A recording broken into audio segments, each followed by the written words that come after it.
Good evening, everyone. I'd like to call the meeting to order for May 9th, 2023. If you could please rise for the Pledge of Allegiance. I pledge allegiance to the flag of the United States of America and to the republic for which it stands, one nation, under God, indivisible, with liberty and justice for all. And if you could please remain standing, we have our invocation this evening from Pastor Anthony from Cross Connection. Welcome. Thank you, Madam Mayor. Council, may we bow our heads before we pray? Dear wise and loving Father, thank you on behalf of all who gather here today.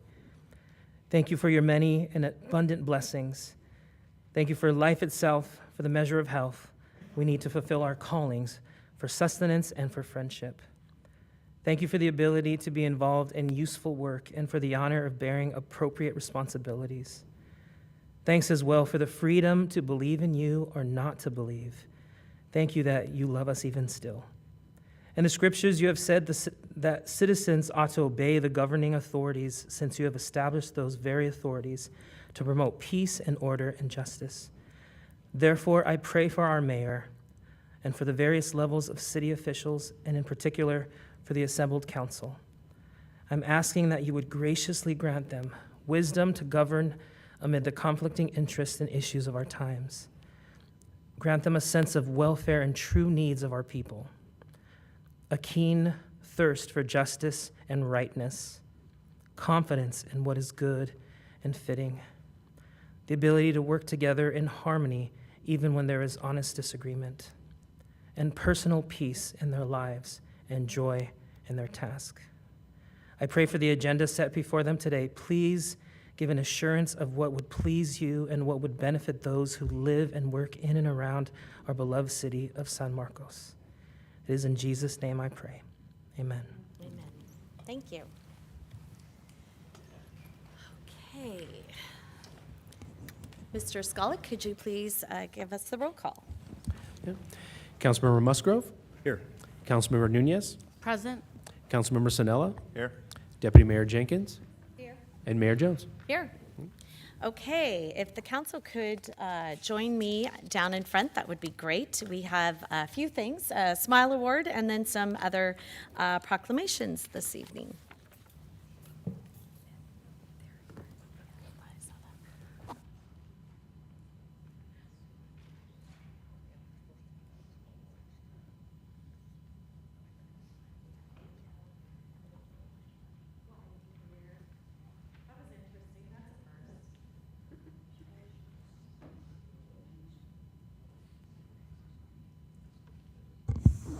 Well, hopefully that's not on the bloopers at some point in time. Anyway, we have our Smile Award this evening, and Deputy Mayor Jenkins will be presenting that. Did you want to come on down?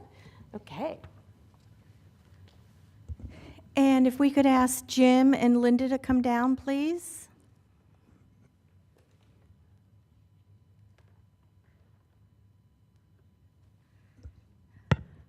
Jim is president, is that the title, of the Kiwanis Club of Lake San Marcos. Linda is his faithful wife, and I'm sure she spends a lot of time helping him. Oh, boy. Yeah. Right? Right. Good to see you again. Good to see you, Jim. So we have a Smile Award for you, and let me explain to you what that is. The Smile Award is the San Marcos Inspiration, Leadership, and Excellence Award for ongoing meaningful service to the community of San Marcos. And the Kiwanis Club of Lake San Marcos is being honored for their efforts to host and organize the city's annual holiday parade, in addition to their continuous charitable generosity to the San Marcos youth involving a variety of programs. And let me read just a few other things that they do for the community. They have put on the holiday parade for 27 years, would have been 29 if not for COVID. It is all volunteers that put it on. In 2022, they passed out 1,500 books to children spectators. In addition to the parade, they organize and support many charities not only in San Marcos, but throughout San Diego County. A couple other things of significance, some historical perspective. They were chartered in August of 1964. They began with 28 original members.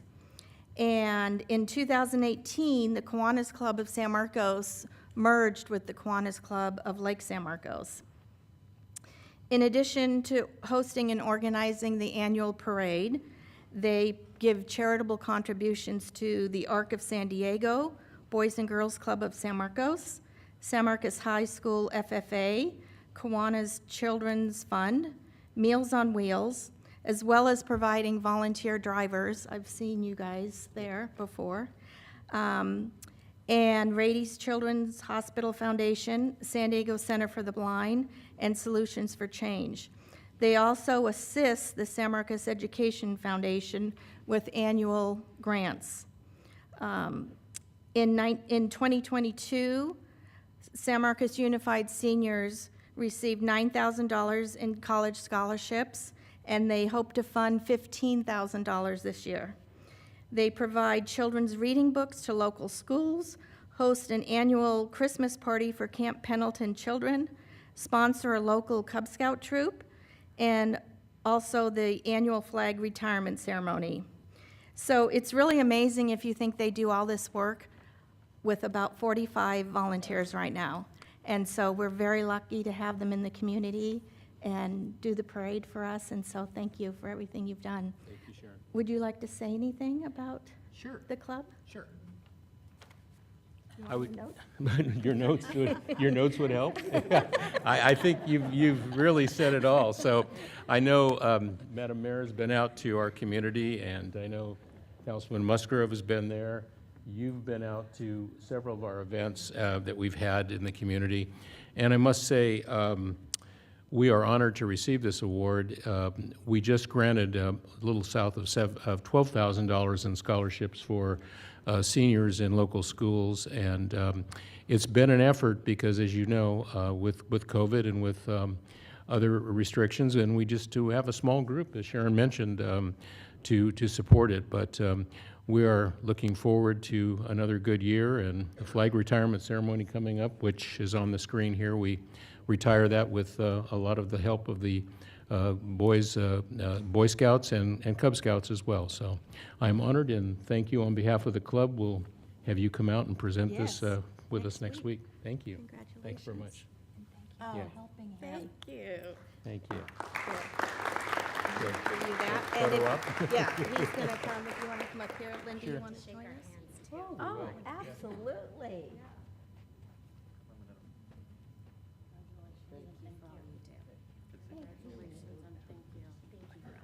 Oh, thank you.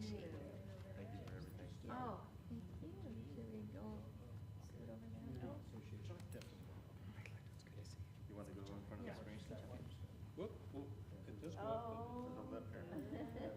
great, thank you. Of course.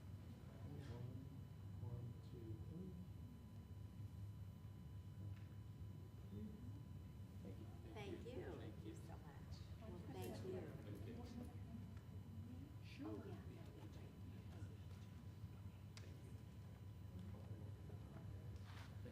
Of course, thank you. Okay, does everyone know what May 18th is? It's Bike to Anywhere Day, actually a little bit different than in the past. So it's Bike Anywhere Day. Invite your coworkers, friends, and family to take the pledge to bike to work or anywhere on the sandag.org website. Oh, we don't have the picture of me. I've actually done it before. The only reason I say this is, I don't think it was last year, but maybe 2 years ago, I started with a full coffee after stopping at Copa Vida. I ended up with maybe this much coffee by the time I got there because I wasn't really planning for that. So make sure you do not have an open lid with even just that little tiny drinking hole because it will come out. Anyway, there are a total of 100 Bike to Anywhere Day pit stops planned across San Diego County, which will be open from 6 a.m. to 9 a.m. for anyone who registers. Pit stops will will provide new and experienced bike riders a chance to rest and pick up a free t-shirt, snacks, and encouragement across the region. Our city will be hosting a pit stop right here between City Hall and the Community Center, which is where it was last year, and we'll provide snacks, refreshments, and music. Ooh, music to get us all excited. And we'll have a prize wheel and San Marcos swag giveaways. So in addition, the city has partnered with Trek Bikes and will have a tune-up station for bike riders at our pit stop. So make sure you have all of your tires pumped up. I had that issue last year too, so I had to go with the last minute the night before to make sure I had air in my tires. So if you're not a regular bike rider like myself, just because I'm a little too busy, make sure you do that in advance. And if you could come on up, we have here today with us Kimberly Valdivinos. This is for you. Thank you. Thank you very much. Did you have some words for us? You covered mostly everything. Thank you all for this opportunity. I am honored to receive this Bike Anywhere Day proclamation. Hope to see you there at 6 to 9 a.m. We have giveaways. We have a Starbucks gift card for our first rider, and we hope to see you there. We're excited for another awesome event. Thank you all. Well, I'm just wondering, are you going to ride your bike, Kimberly?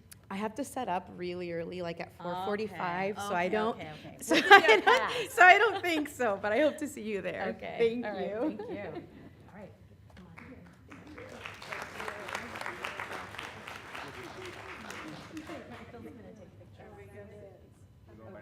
Yeah, that.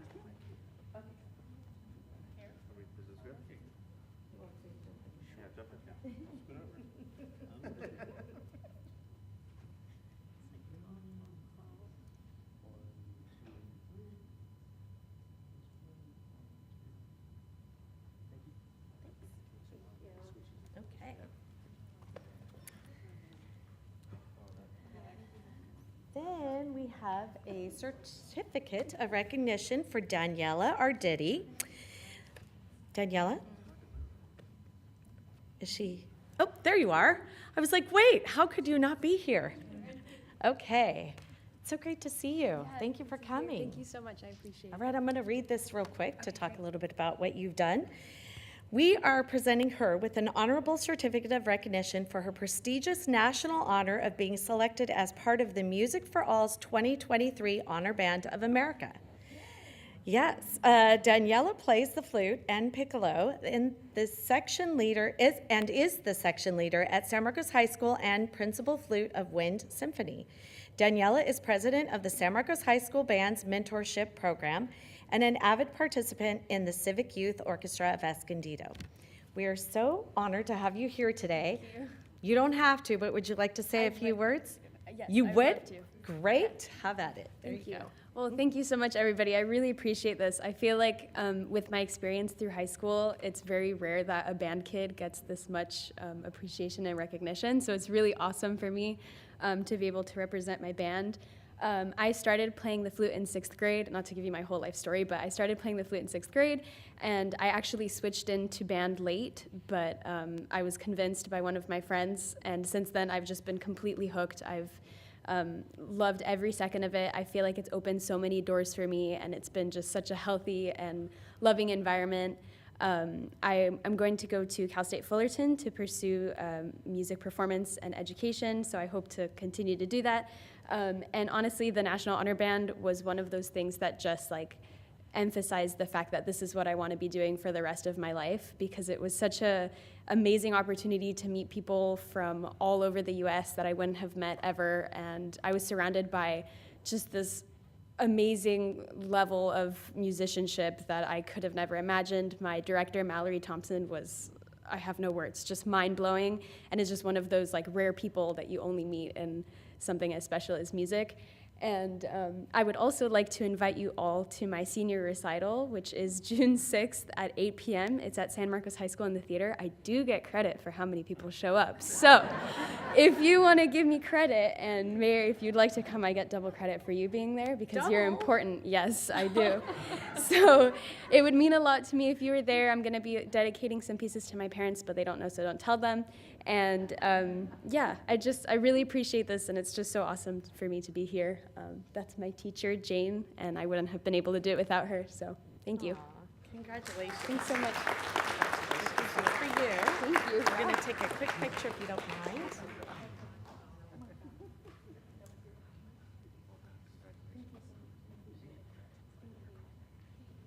She's not very shy. I'm really proud of you. Just for that.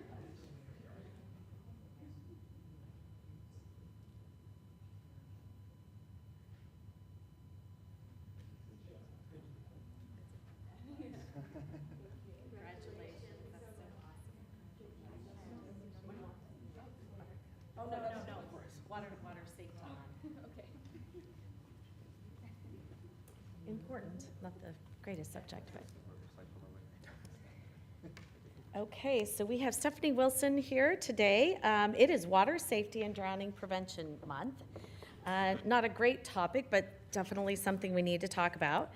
So Water Safety Day at Woodland Park Pool, it will be located at 671 Woodland Parkway on Saturday, May 20th from 12 to 4, and it's a free event, like all of our events.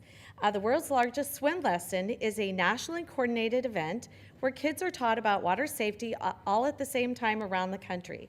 This event is also free and will be happening simultaneously at Las Posas Pool, so if you want to get in on the fun on that. It'll be happening on June 22nd and at Woodland Park Pool as well, June 22nd at noon. And the Las Posas Pool is located at 1387 West Borden Road, and Woodland Park is again located at 671 Woodland Parkway. So, Stephanie, can you come on down? Thank you so much. Did you have anything you'd like to add? Sure. Okay. So I'm the new aquatic supervisor for the Parks and Rec Department, and this will be my second event, the Water Safety Day on May 20th. I do invite everyone to attend. We do have things for the whole family. So educational items like you should never swim alone, even as an adult. We have swim lesson evaluations, which start at 6 months old with a parent in the water called Parent and Me, all the way up to adult private lessons. So I'm really excited to expand our programs here for the beautiful city of San Marcos, and thank you so much for proclaiming it Water Safety Month. All right, thank you. Thank you. All right, can we take a picture real quick?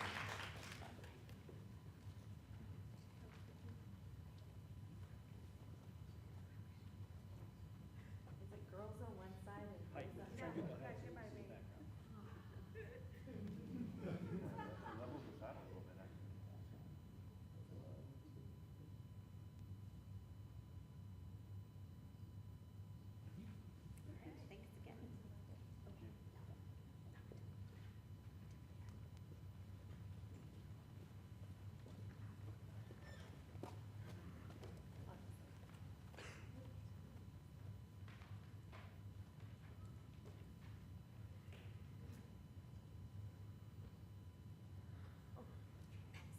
Almost went in my old seat. Okay, moving on to the consent calendar. Are there any items that any council members wish to pull? Move to approve? Okay, I have a motion, and I'll second that. Motion and second, all in favor? Aye. Aye. Any noes? Okay, motion passes unanimously. Moving on to oral communications. We have a few speakers.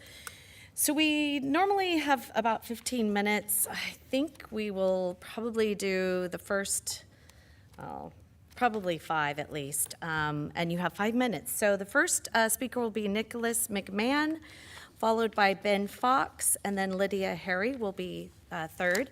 So Nicholas, if you could come on down, please. Welcome.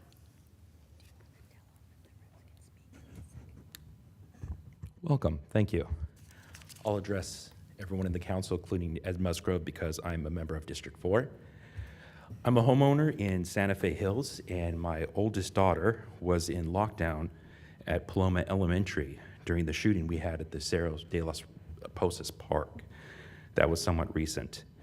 And now we had a shooting at Mission Hills Park last night when Palomar College, also in our nearby community, locked down at that time too. So talking to my neighbors over in Santa Fe Hills, we got a lot of concerns, text message threads, talking about gun violence in city parks and how it affects our children, and how it's very difficult to talk about this subject with our children. should we pull our children out of any type of San Marcos City Parks summer registration issues going on during this time? Because I have a hard time with these kids justifying going ahead and being there in the park when the parks don't feel that safe, when we've had 2 recent incidents, and I know there's been a couple others as well too. So I'd like to talk today and put this on your agenda in the future for development of a long-term plan with milestones to address gun violence in the city parks here when it comes to children being present, either located in the park or in adjacent facilities to the park, such as schools or any other building. So for a long-term plan, we really should think about incorporating the sheriff's office, obviously, parks and recreation for signage and monitoring, and possibly also city residents. I think that's an untapped resource here, especially given the recent incidents. We could really be reaching out to city residents for this, for volunteers, and modern technology as well too. As a city resident, can I receive a quick response when there's an incident I witness at the park? I'm also located, my house is right next to a city park. If there's unlawful activity I witness there. I've tried the app that you have here for the city, and that's great, but that's more of a solution that we look at for long term. I've tried the non-emergency number, and that's also an issue as well too. It's been good response, but it's kind of hard to get immediate response as well too. And I'm wondering if there's anything that we can do as residents in terms of a neighborhood watch. Now, I know a neighborhood watch is something that's used primarily for your neighborhood where you live, residences. And I can do that in my community, but I don't know if we have such a thing for city parks, especially if a neighborhood is not located nearby. So how do we get more eyes in the city parks, especially after dark, when they're closed, when there could be unlawful activity in there? And I'd also like to talk about modern technology that could be used in the parks. We could install cameras to detect people in parks after dark, maybe AI detection that notifies the San Marcos Sheriff's Office when there's people there. So there doesn't have to be somebody there to notify them immediately. And I just have a lot of concerns about this. So please put it on your agenda and consider it, and I'll yield my time over to the next speaker.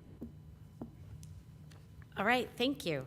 I do have one thing that I'd like to say. So, you know, safety has always been our one of our top concerns here in the city, and we're very blessed to have such a wonderful sheriff department here. We actually have our substation right over on Santar Place. Our new captain is here this evening, and I've already spoken to him. He is going to be here after the meeting, ready for anyone to discuss your concerns, questions that you might have. But I want all of our citizens to know that we are 100% doing everything that we can to keep our citizens safe, our visitors as well, not just our citizens that live here. And it is a priority for us. So we definitely have it on our radar. We are definitely very concerned with anything that happens unlawfully within our city limits. And we'll do everything in our power to make sure that we are doing everything that we possibly can to keep you all safe. And so with that, did you have something to say? Just, Mr. Fox, if you could give your contact information to the city clerk, and I'll reach out to you probably tomorrow morning. Okay, thank Fantastic. you. Thank you. And as I mentioned, our captain will be here this evening after the meeting, so you could talk to him too. Kevin Ralph. Kevin Ralph, okay, Yes. thank you very much. Thank you.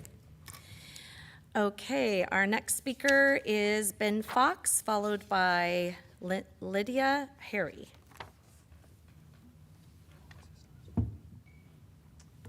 Good evening. Thank you for having me. I'm on the same topic. I won't repeat or try to cover too much of the same ground. I just wanted to share our perspective to illustrate the importance to you all. My kids were also present during the lockdown, during that incident, and we weren't at the Mission Sports Complex, thankfully, but I started thinking about what if we were. Now I've got a psychological kind of crisis with my kids of, are we safe? And, statistically, I get it. San Marcos is pretty safe, but suddenly it stops mattering when you're involved and the kids see these things. I can tell them that it's safe and it's rare. all they know, though, is it's happened, and it's happened close to them. And so I think you guys do a great job. What I'm asking for and pushing for as a parent and someone who lives here is to go after that mission of providing a safe family atmosphere. And like you said, it's a top priority. Show us, communicate to us, let us know how, and show a response, right? Because these events are an affront to our community, to us. It's like an attack on how we want to live. And so as a community, how do we respond? And that's what I'm interested in. So I appreciate your time, and that's all for me. Thank you. We really do appreciate you coming and speaking to us this evening. I know we're all parents, and it is very concerning, anything that happens within the community. So just know that we are definitely dedicated to keeping you safe and our kids for sure. Thank you. Okay, next speaker is Lydia Harry, followed by Leona Shorig, sorry. Good evening. Thank you for giving me this time. My name's Lydia Harry, and my husband and I live in Palomar East Estates. We recently circulated a petition to try and get rent review because our rent increase was so high. I'm 78 years old. Our total income, my husband and I, is from Social Security. And rent takes a big chunk, but so does food, gas, and medical costs. I know Millennium has felt inflation also, but companies usually have other accounts to adjust for shortfalls. Retired people on Social Security don't have shortfalls. A 6.15 increase in rent is untenable for many residents in our park. For 7 years, my husband and I lived in a mobile home park in the Bay Area and had to move from it because we couldn't afford the rent. We chose this specific park because it has a nonprofit landlord and a reputation for fair rent increases. I understand that Millennium did not meet the requirement to get the detailed rent increase notice to the city, which was due at the same time as the residents received their notice, which was December the 16th, 2022. I believe the report was received by the city on April 3rd, almost 4 months late. I question why Millennium got this extension on submitting their required report to the city, but we didn't get an extension to solicit more signatures on our petition. I'm requesting that now. I have a handout I'd like to give you.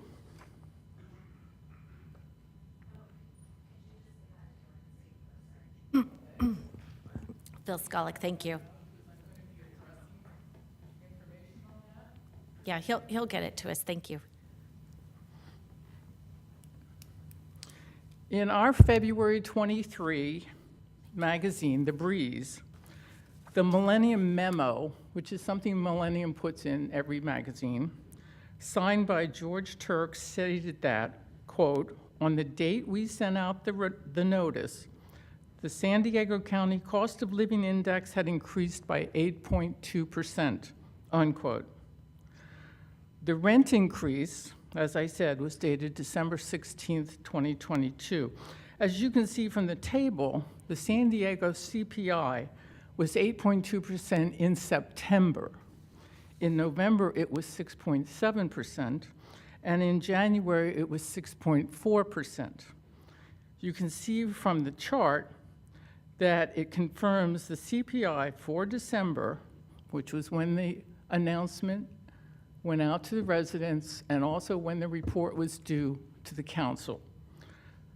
The CPI for December was 6.5%, not 8.2%. The Millennium Memo also states that the, quote, average rent in East is $113 a month less than in West and $96 less than Vallecito's. Rents in those parks will go up more than yours did, unquote.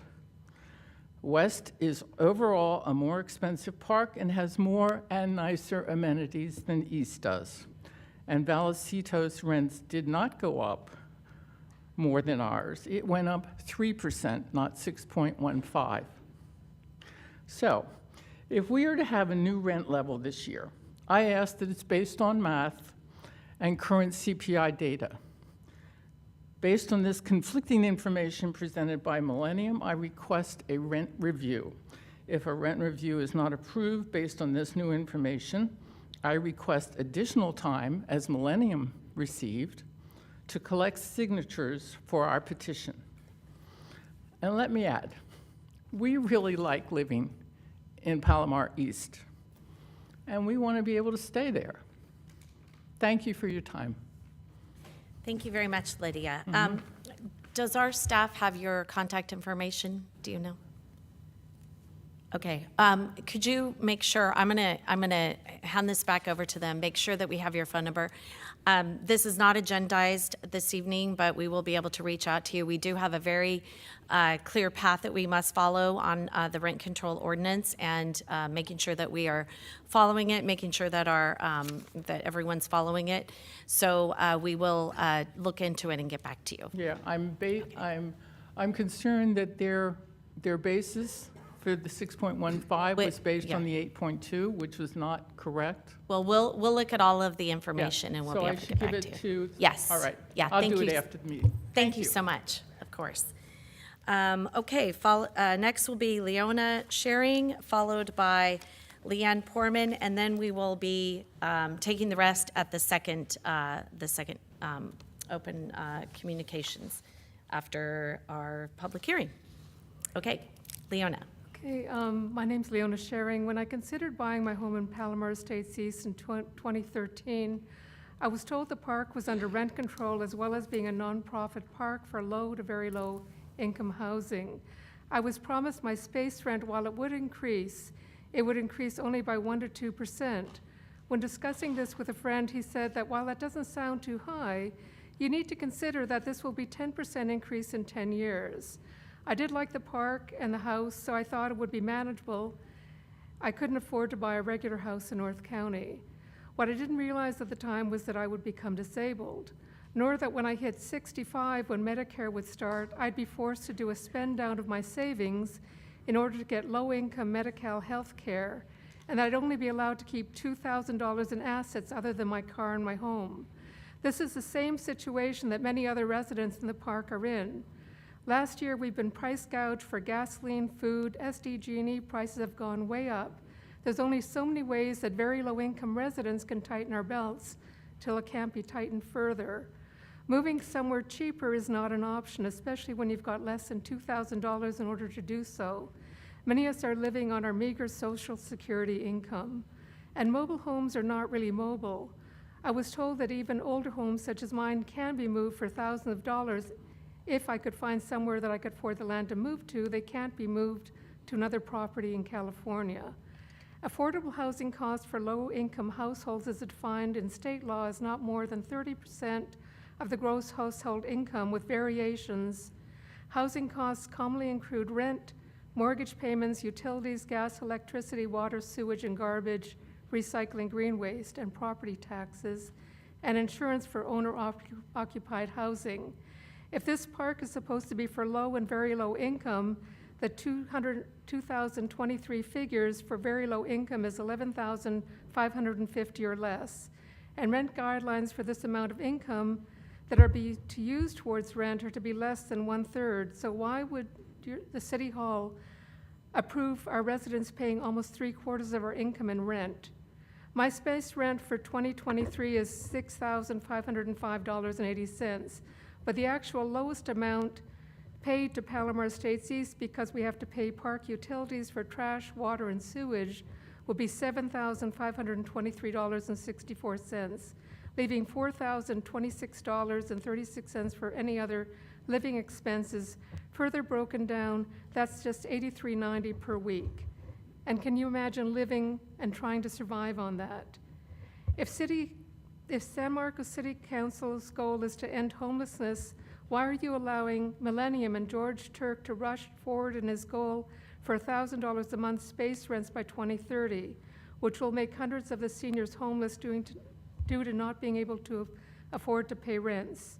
My last question is for online information on George R. Turk Jr. of Millennium Housing Corporation. He paid himself a compensation of $403,000 and $403,633 in 2020. He gave himself a raise of $146,852, according to the IRS Form 990 report of 2020, to $100,000, I'm sorry, I'm a little nervous. For 10 hours work per week, yet he hasn't bothered filing his request for rent increases, which he's required to do so in the last 2 years. Why are you allowing him to price gouge us, as well as the low-income seniors that can't afford to pay the rents and will eventually lose their homes and become homeless while his greed enriches himself? Sorry. So we do have a rent control ordinance that we will be following. I would make sure that we have all of your information so that we would be able to reach back out to you. This is not on the agenda this evening, so we have to be very careful of what we actually articulate to you. But if you could please make sure that we have your phone number before you leave today, that would be very helpful. I've made a copy of this and also of the facts that I've drawn from online that I gave to the gentleman for your perusal. Okay, thank you very much, Leanne. Thank you. Okay, our next speaker is going to be Leanne Porman.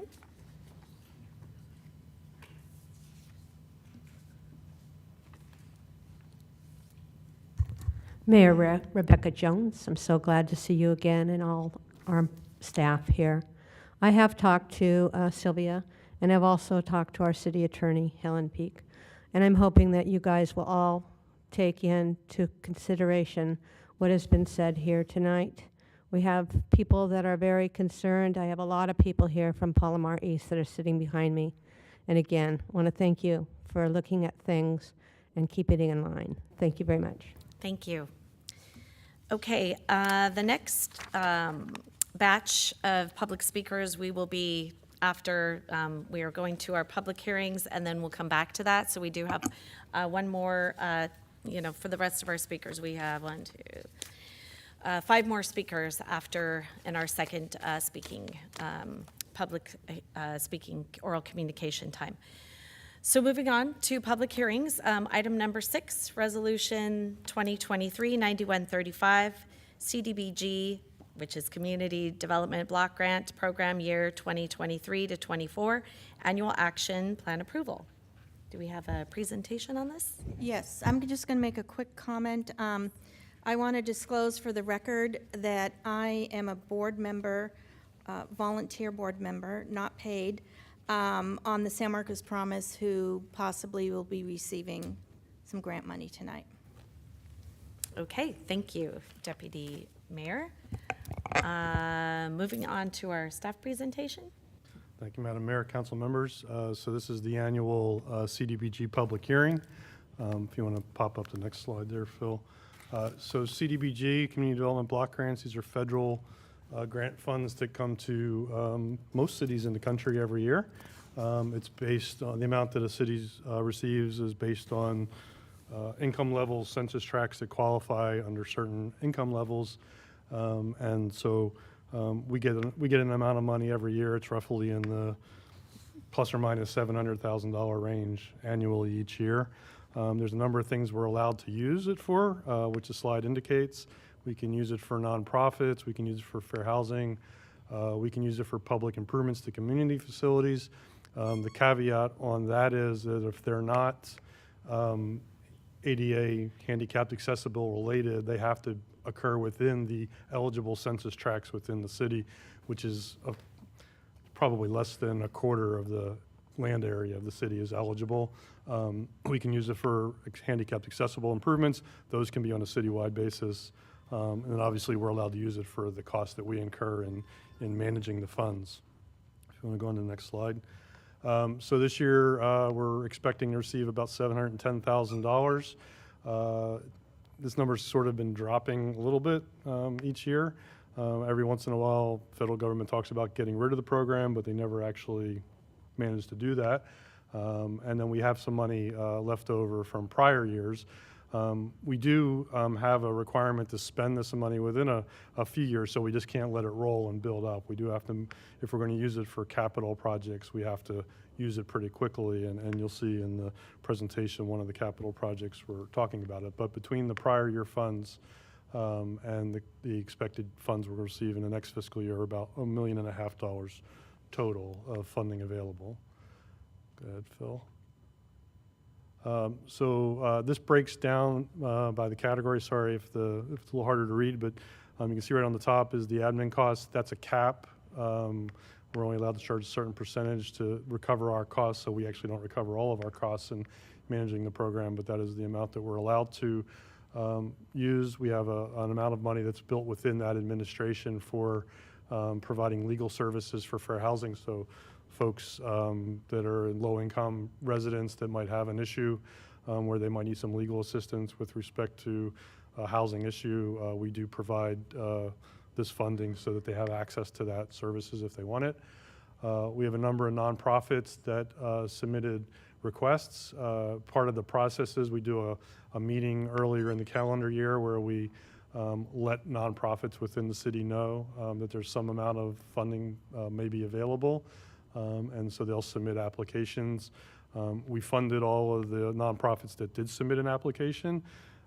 We kind of tried to spread it out fairly evenly. You can see all the amounts for those are the same with the exception of Elder Help.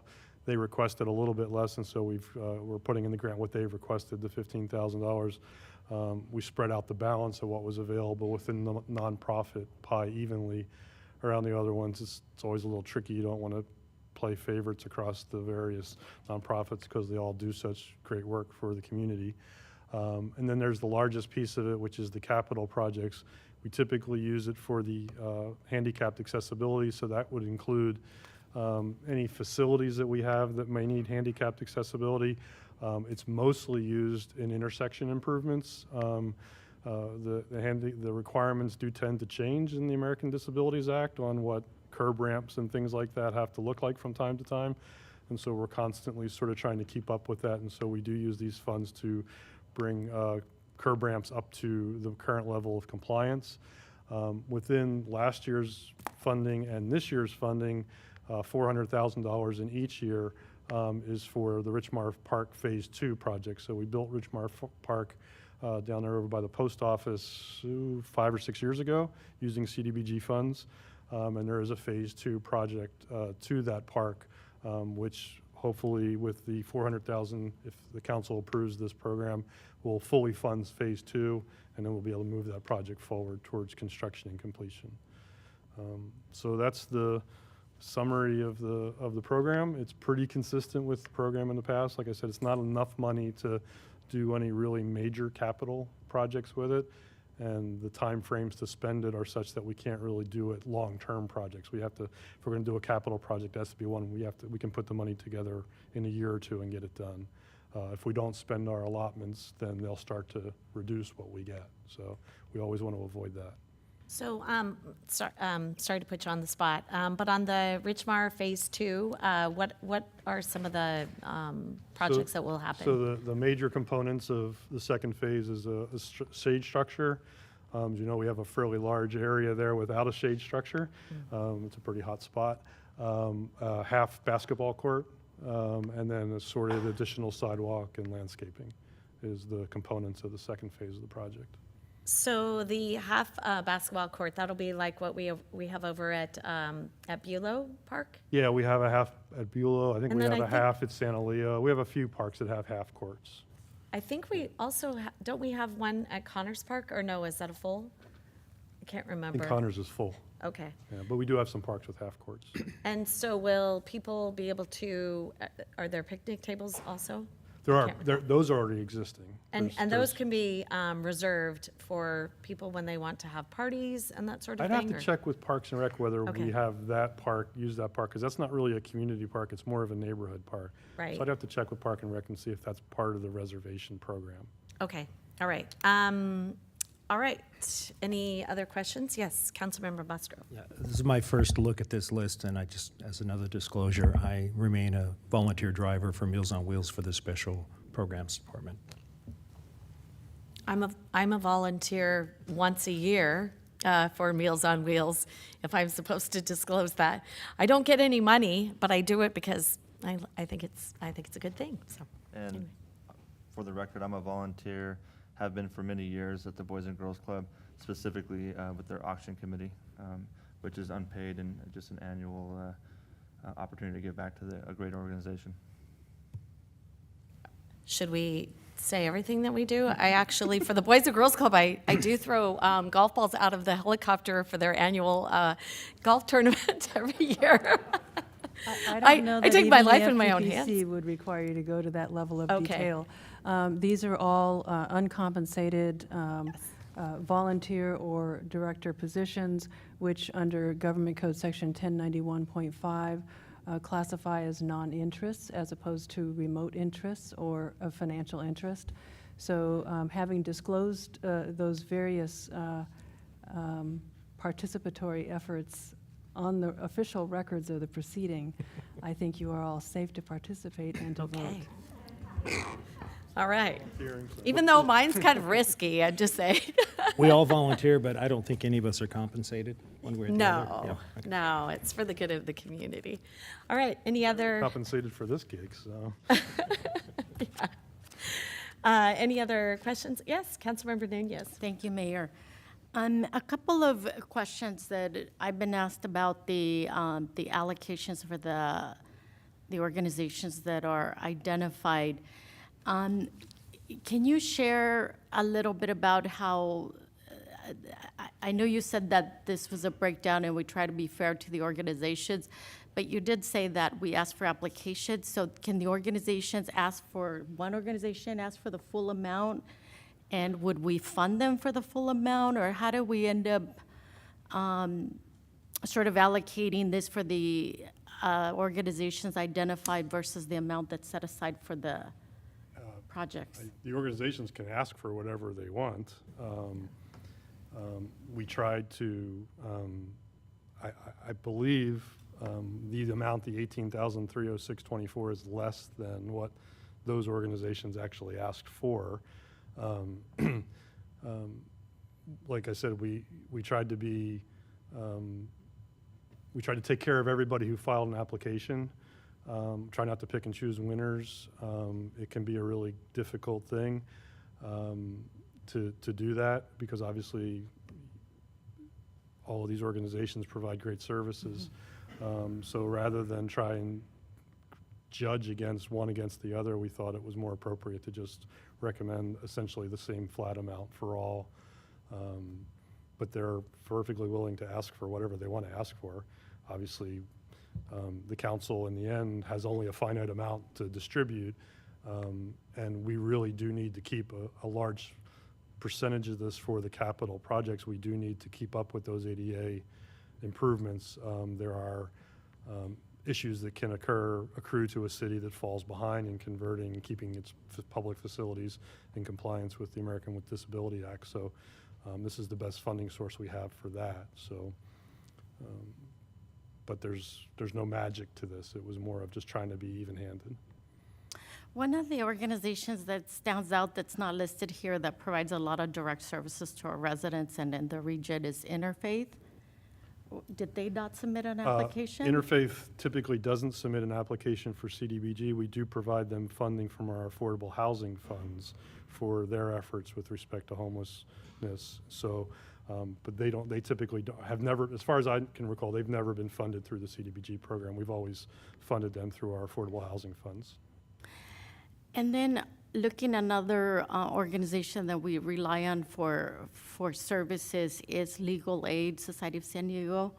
and I don't see them listed here. Are they receiving any funds That's from the? Yeah, that's the 26,000 for affirmatively furthering fair housing. That's what that $26,000 is Okay. for legal aid. And that's society. going directly to, Yes. to legal aid? Okay, thank you for that clarification.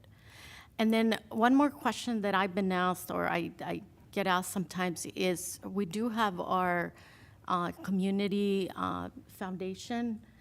Are they involved with the process? Are they allowed to submit an application? Those are some of the questions that I get sometimes. I'd have to do a little research, but I think that could get very complicated because they might be issuing grants to entities that might not be compliant with CDBG guidelines. They've never, as far as I can recall, ever asked for CDBG, and I've never heard of a city using CDBG funds to provide for a granting foundation. I think that could get very complicated because there are very strict rules the federal government puts down in terms of who can get these dollars, what kind of organizations can get these dollars. And typically with the meetings that we have with the organizations, is the community foundation part of, are they able to give input as far as? We don't seek their input in terms of recommendations on who to grant funds to for CDBG funds now. But are they part of that process or no? Not that I'm aware Not of. that, okay. That's all I have. Thank you. Okay, thank you. Did you have something, Deputy Mayor? No. Sorry, okay. I like how it, we have seniors funded, we have foster youth, we have Boys and Girls Club, we have housing resources, educational readiness. I like the cross-section that we have here, and then also the Respect Project as well. So I am, so do we, sorry, one more question about the Richmar Park. Do we have a time frame on that? Do we know, any idea how long that might take? Our current CDBG budget talks about a completion in 2024. That's our goal. Okay. So once we get the funding, the program, because we have to go through, once we do this, we have to submit it to HUD to approve make sure everything's been approved properly. So I don't want to give you a date certain for a completion, but our hope is to complete it in 2024. Okay, so that's our target, though, to get that done. Yep. Okay, and then if you could just let us know, we don't have to have that for tonight, just about the timing, I mean, the question about reserving the facilities Yes. there. I think that would be helpful. Yep. Okay, with that, so this evening, we are adopting the resolution approving the program year 2024 action plan and authorize submission to the plan to the U.S. HUD. I would make a motion to approve this evening. Do I have a second? I'll second. Do we have to close the public gotta hearing, close the Helen? hearing. Yes, closing the public hearing. I'll move to close the public hearing. All right. All right, public hearing is closed, and I move to approve, and then we have, I'm not sure who seconded that. Same time, but go ahead, Maria. Okay. Like I Councilmember. vote Yes. Oh, yeah, so sorry. I move- Yeah, motion and a second, all in favor? Aye. Aye. And any noes? No? Okay, so approving the resolution as it is. We have a motion and a second, all in favor? Aye. At least we have you, Helen, keeping us on the straight and narrow here. Okay, moving on to the second public comments. We have Dolores, followed by Carol, and then Rosette will be after that. Dolores Bajara? Okay, come on down if you don't mind. Come on down. So, my name is Dolores Bashara. You can pull that down so you don't have to reach up. There you go. My name is Dolores Bashara. I'm 79 years old, and I'm also from Palomar East. And you've heard a lot, so I'm going to keep this short, but I'm a mature woman, so please be patient with me because the thought process takes a while, okay? And all these wonderful, lovely people are also all from Palomar East Mobile Home. Sorry, I have a headset and it's making noise. So, Is there anything we can do? We're gonna come help you. Okay. Phil's on his way down. He knows more about that than the rest of us. Okay, okay, thank you. Okay, as mature adults, we worked hard all of our life. It's been a challenge, but we all made it. So I'm begging you guys, I'm asking you guys to please take into consideration that we cannot afford to make the payments monthly. So I'm sorry, I'm nervous. So anyway,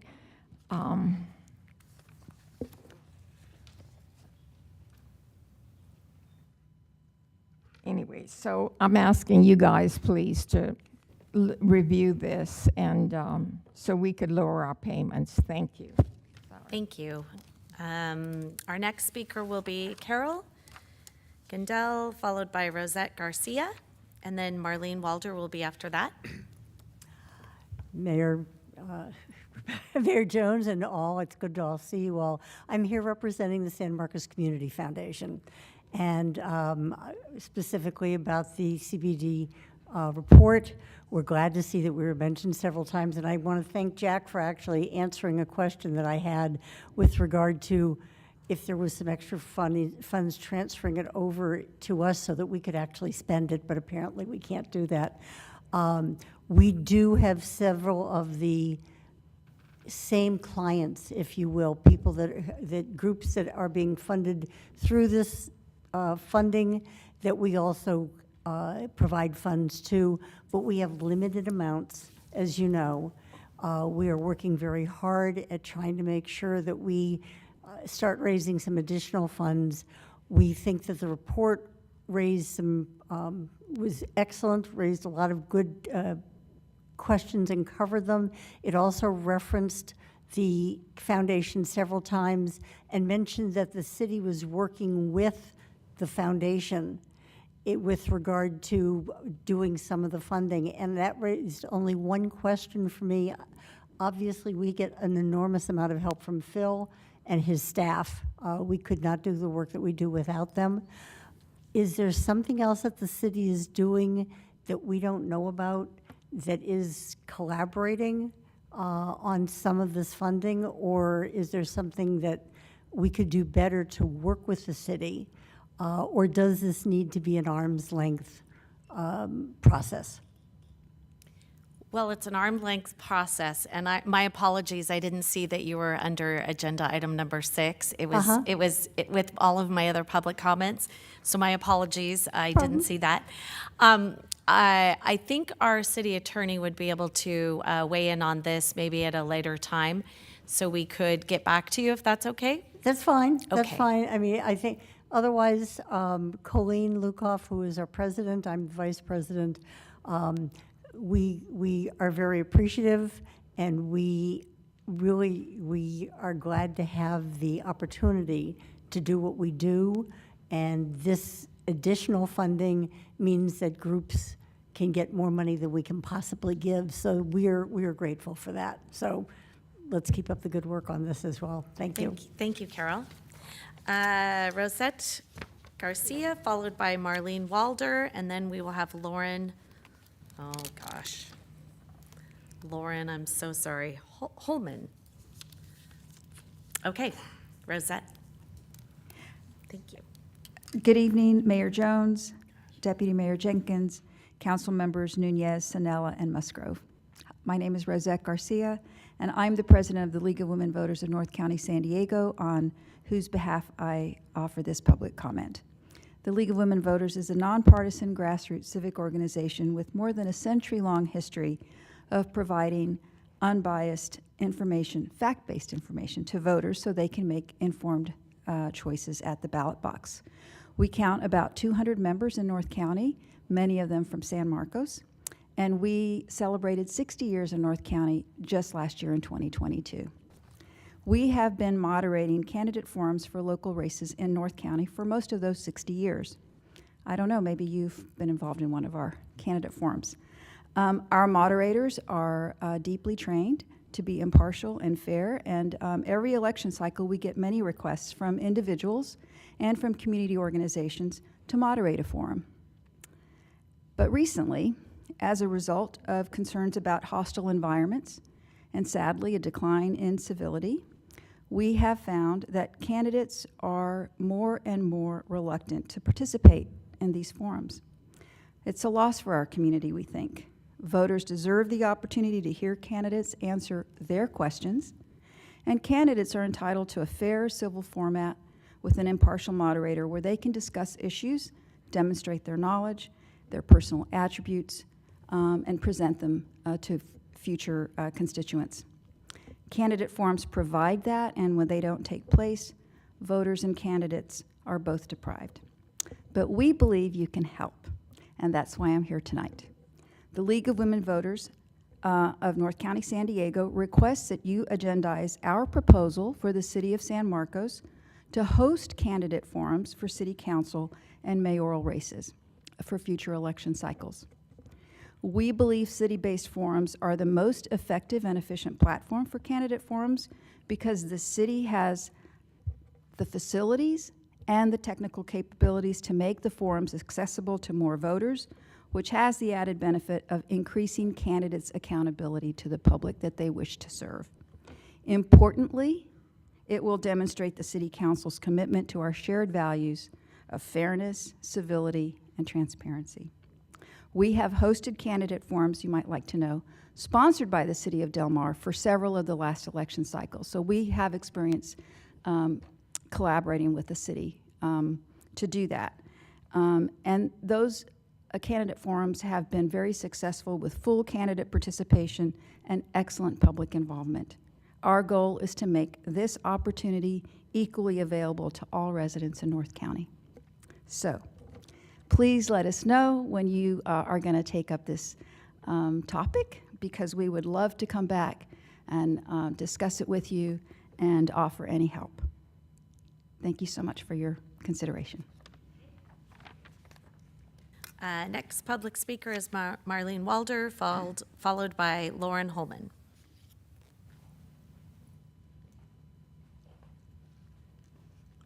Hello, City Council members and everybody out there in our audience today. I am here, even though we accepted the rent increase, because I was told that someone here in the City Council office or a staff member said we should be grateful that it was only 5.7 after we negotiated with them. They started also at 8 or 9%, maybe even 10, then dropped to 6, and they said we're not going lower than 5.7, I think, but it still was a $33 increase in my rent. Everyone is different. I started out in our park at $265, and the utilities and all the extras amounted to about $25 more. I realize it's a long time ago, but now I'm over $800 in these years for the rent, and the utilities were part of my rent back then, and they're an addition now. The park will not show their books. They were supposed to, with the agreement from last year, was to repair the streets. You should see some of the streets. I know the rain was bad, but they didn't want to do all the streets like they originally said, and the ones they didn't do are in really bad shape now because the alligator effect is worse. They decided they would handicap, I think that's their decision, to the bathroom, but they didn't widen the door to go in.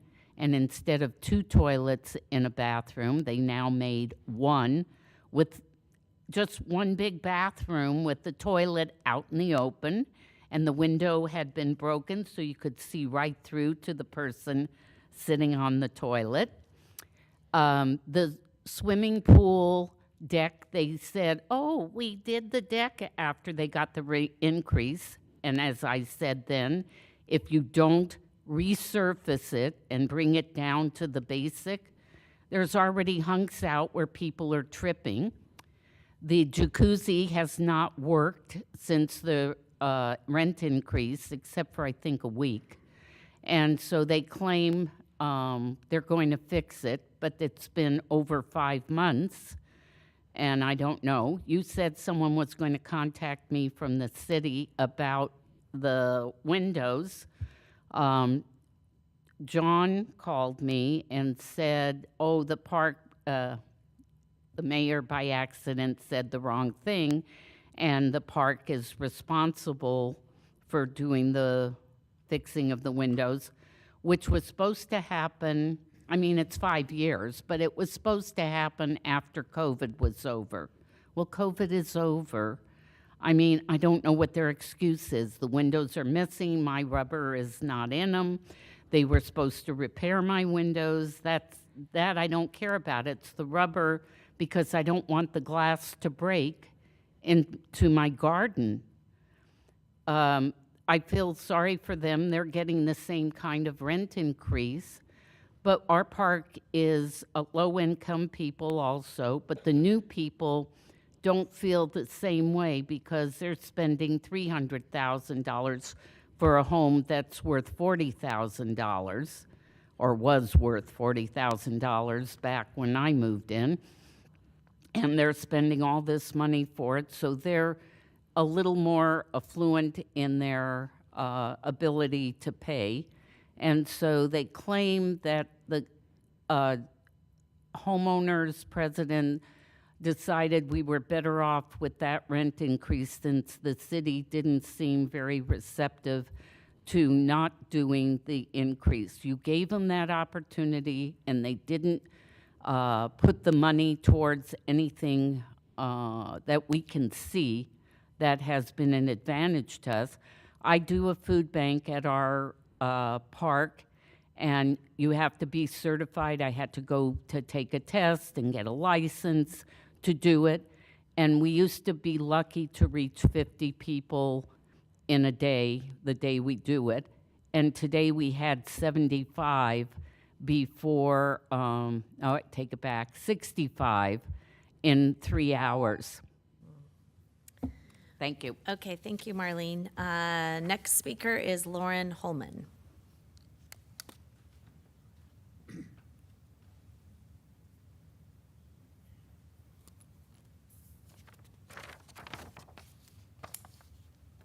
Good evening.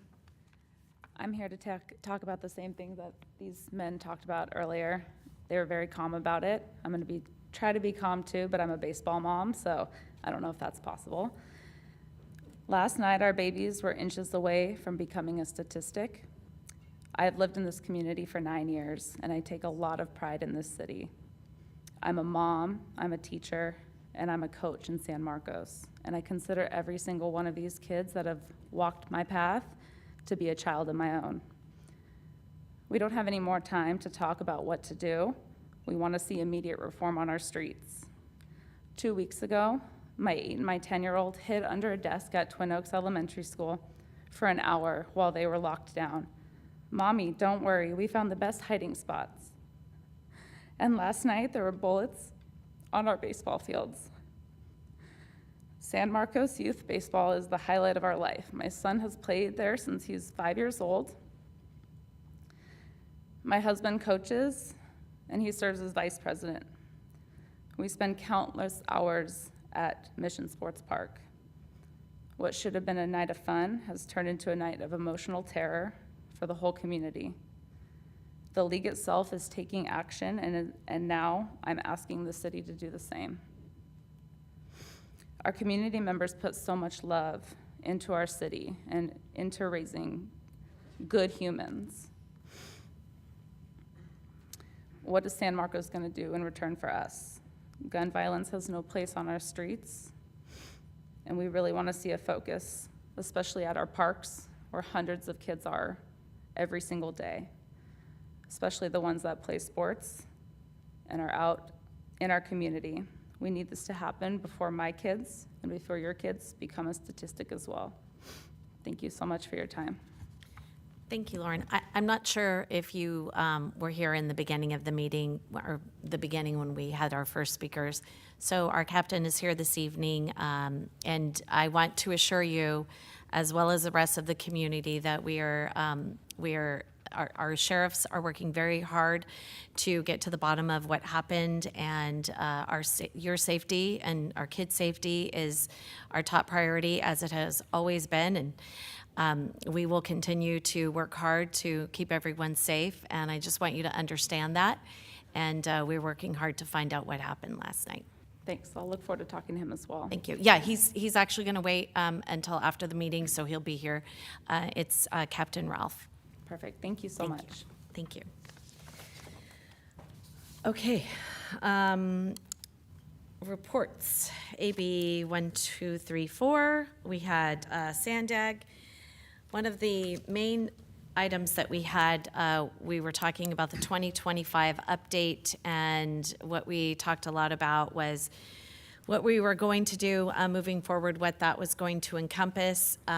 We have the second of the two workshops coming up this Friday at 9 a.m. at Sandag, if anyone wants to come down there, or you can tune in remotely and watch it on the internet as well. There is a Zoom link if you wanted to watch that. Any other thing that I forgot? I think you were there too. We did discuss whether or not the mileage fee would be part of the 2025, and they did. The what? The mileage. The mileage tax, Right. yes. They kind of The danced drive-in around fee. the issue. They're still working on the 25 plan. Yes, still working on that. Well, and we're not going to be voting on Friday, but my hope is that we will be bringing it back at some point in time to move forward to remove that from the 2025 update as well. Okay, moving on to League of California Cities, Councilmember Musgrove. Yes, right. Oh, and yeah, I already did say the next meeting is, I was trying to Yes, take some time. Meeting of the 12th, I had a briefing on the audit committee, had a briefing with our auditor. A report will be presented to the audit committee this Friday, and then the full report and briefing on the general meeting of Sandag on the 26th. Okay, League of California Cities, we met yesterday. Councilmember Nunez and I were there. We had a briefing from the Del Mar Council Representative Dwight Warden. He's the regional representative to the California coastal cities. Something interesting that was brought up, 18 cities in the county, 10 of them have coastline, which is very interesting, and some have coastline throughout the extent of their city. The Coastal Commission of California has kind of a cookie cutter approach to what you can and can't do, and they're working real hard to get that customized for different regions. So the needs of Chula Vista, Imperial Beach will not be the same as San Diego, Del Mar, and Encinitas. That's one of their goals, is to get that a little more community-based. And we had a presentation starting off with the Lemon Grove City Manager, Lydia Romero, who is the treasurer for the Institute for Local Government, and a presentation by Melissa Keene on different programs and offerings they have for all of our local citizens, or rather our local cities, with respect to council members, planning commissioners, and training to facilitate that transition into providing that very important service to the communities. Thank you. Okay, thank you. North County Transit. We meet next week. Next week. Okay. Northcom, North County Dispatch, Joint Powers Authority. Councilmember Nunez. Thank you, Mayor. Our next meeting is May 24th, so we'll have an update at the next meeting. Okay. Clean Energy Alliance report. Councilmember Musgrove. We had an executive meeting yesterday with the CEO of SDG&E and some of the executive officers discussing the minimum pricing plan that's being put forward by Sacramento. We'll have a better accounting, and I'll have an informational on that. We don't meet as a CEA board until the end of this month, so we'll be in the June council meeting. Do you mind giving a high level of what's going on with Sure. community choice? Thanks. With the minimum pricing? No, just what's Clean happening? Clean energy. Yes. So we started the rollout in April, and everyone who is not on a solar plan should have received at least one mailer. We've had, we did a count yesterday, at least half a dozen in San Marcos. We're also into Escondido, working into Oceanside and Vista coming forward to open up conversations with any members of the community. I'm your representative. Certainly reach out to me if you want a one-on-one, if you want a direct conversation with our CEO, whatever we can do to allay any fears or questions. The bottom line is SDG&E is getting out of the procurement business for electricity. They'll still handle distribution. They have the wires, but we are contracting with the service providers to get the electricity, and the differential is really the fact that it's a nonprofit and run by local communities, as opposed to an entity that has to provide a profit to shareholders. So there'll always be a little bit of cost savings and a little bit better buy for you in getting clean energy to you. We're already well ahead of SDG&E's standard as far as production of clean energy with the contracts we have, and looking forward to exceeding the state's goals and having everything completely either clean or renewable well ahead of the deadline. I'm going to ask you a couple of questions Sure. so you could clear them up for the community. So first of all, where does that bill come from? The bill will still come from SDG&E, and if you look at your bill, some of us just have it as an auto pay, some will look at it online. If you look at your paper bill, you're going to see an additional line item for clean energy. It's not an additional bill, it is simply that they are now providing the energy, so contracting the energy. And if you compare side by side, you would find that you're saving anywhere from 1.5% to 2%, which is a nominal amount, but understanding that between 50 and 75% of the energy you're receiving is renewable or cleanly sourced, where SDG&E is still sitting at about 40% because they're adhering to the state's incremental guidelines. So if you factored in if what SDG&E was providing at that same rate, it would be considerably more. And their bills will continue to go up as this progresses in time, up to 2035. And who's making the decisions as to where to buy the energy from? That would be the board of directors, of which I sit on as the vice chair. So you're not deciding by yourself? No, there are representatives from the constituent cities, Solana Beach, Del Mar, Carlsbad, San Marcos, Escondido, and starting next year, and they're on the board now, but starting next year, service be provided to Oceanside and Vista. So essentially all of the North County and coastal cities, with the exception of Encinitas. They've chosen to align with the city of San Diego. And is there a consultant that is telling you what your options are? We have many consultants. We do not have a large full-time staff. We have experts in the different fields of energy to ensure that we're getting the best bang for your buck. We are transitioning now. Our CEO is realizing that as the organization is growing, she's not really able to meet the demands of constantly being in the San Diego region. She lives up in the Los Angeles area. So we are looking for a new chief executive officer. Local, hopefully. Local, that is going to be one of the conditions. Okay, all right. City council business visits. Councilmember Nunez and Councilmember Musgrove. I'll kick it off if you want, Maria. Okay. Go ahead. So we had the real distinct privilege of going to Gilco. It's a company down at 1701 La Costa Meadows Drive in the business district. Never heard of it. When I got the notice we were going there, it's always a surprise when you're not familiar with the company. Tess is sitting back there. Thank you, Tess. It was a home run. We met with Tara Dakovic. She describes herself as a marketing director. It is really foundationally a family-run business, and they provide extenders and stabilizers for food products. So we kept using the example of yogurt. So if you have a small farm operation, you want to provide yogurt, it's a milk product. It's not going to last very long because of the natural issues with dairy. So they provide either non-GMO or completely organic stabilizers to increase the shelf life and refrigeration life. And what they do is they provide those products from large producers where small end users really can't meet the minimum ordering requirements. So they use a just-in-time process. So if they have a contract with a food product company, a small bakery where they want to sell bread, but they only need a certain amount of the stabilizers, they will ensure that they have enough to meet the requirements of those smaller products. I'll let you take over from here, Maria. Yeah, maybe, Phil, I think we have a short video that maybe we could show that introduces the owner and the company.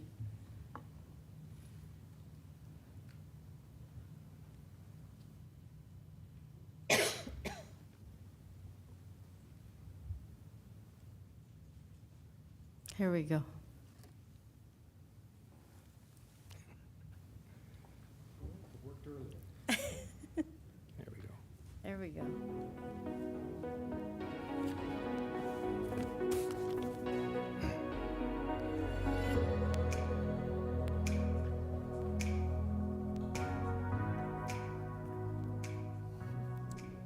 big buzzword out in the market today is disruptors. Everybody's a disruptor.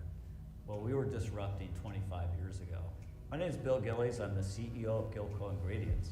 I bought the company back in 1993, and when I bought the company, it was just myself and one other employee. So I would spend the morning talking to customers and sales calls. In the afternoon, I'd go out and jump on the forklift and load the trucks. So I learned the business from the ground up. Since then, we've gone from that small California company to a nationwide company with warehouses all over the country.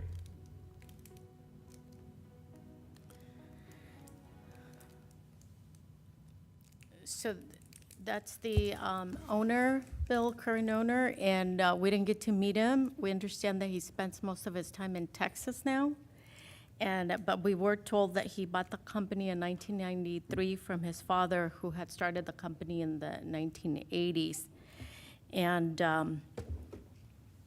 as you can see, it's really deceiving how large they are, really, since they have a nationwide presence. And we were told that they are one of the largest distributors in the United States, and to minimize operations, they utilize third-party warehousing in strategically placed locations across the country. And their value really is rooted in their customer-centric focus and their technical knowledge and capabilities. So their ingredients, their ingredient end use are primarily focused on food, beverage, and nutraceuticals. And unfortunately, what they did tell us is that their ingredients are found really everywhere we shop, but they couldn't disclose who their customers are. So that was a little bit disappointing. But you can see that they have a large presence in the United States, and they're headquartered here in San Marcos. And they are expanding. They purchased the building next door, and so we're looking forward to the expansion. Right. So Bill is spending most of his time in the Austin area, where he's opened a brewery, because that's what you do when you go to Texas, I guess. And he is sourcing cocoa and sugar from South America, using non-GMO and providing that as base ingredients for anyone that has a need for it. But he's still very much in with the stabilizers and extenders, which I know that sounds a little chemically, but a lot of these are natural, and they have chemists that they use to ensure that the product quality is not diminished for the end product. So if you're a baker or in the dairy business or whatever you happen to be doing, maybe it's a drink, a soft drink, and you need something to help keep it from, like vinegar and oil, if you let it set long, it will separate. So this would keep it stable so that it would stay together, but you want it to be organic. They will find that product for you and then source it to you at a price and at a volume that you can sustain without having to look for a distributor individually. They are the ultimate, I guess, middleman in this industry, but extremely necessary.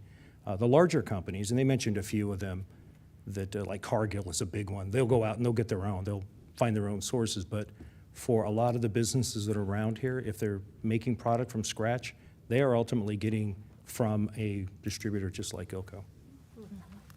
Did they say what their square footage is, or no?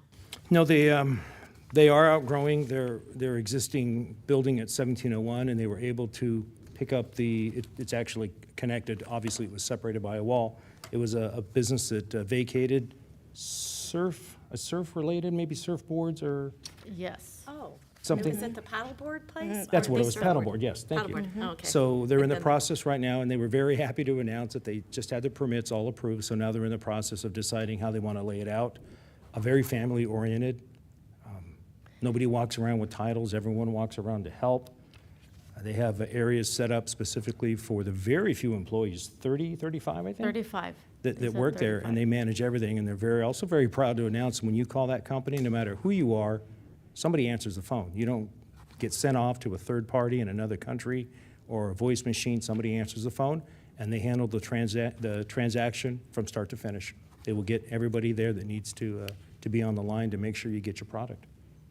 Very nice people. Very interesting. Very, very interesting. Thank you again, Tess, our Director of Economic Development, arranged that for us. Nice. Okay, moving on to San Marcos Creek project. Thank you, Madam Mayor. So a couple of the components to talk about, the Via Veracruz Bridge. You start to see railings, barriers, some of the finished concrete work that actually makes the bridge look like a functional bridge occurring here in the next several months. Utilities are going through the bridge. The utilities on Via Veracruz, the last of the relocations are occurring. And over the next couple months, you'll see all the roadway approaches to either side of the bridge going in. So all that sort of quote-unquote finish work is pretty imminent. On Discovery, the sound wall on the west side of the mobile home park, between the mobile home park entrance and Via Veracruz, that foundation's been completed, and so you'll start to see that come up out of the ground soon. And we did suffer some damage in all the rain this winter from irrigation lines, and so most of those damaged irrigation lines have been replaced. And the planting of the habitat efforts continues. So we're still on track for summer of 2023. So, Oh, good. I'm glad you specified which year because we're always wondering. I did have one weird question.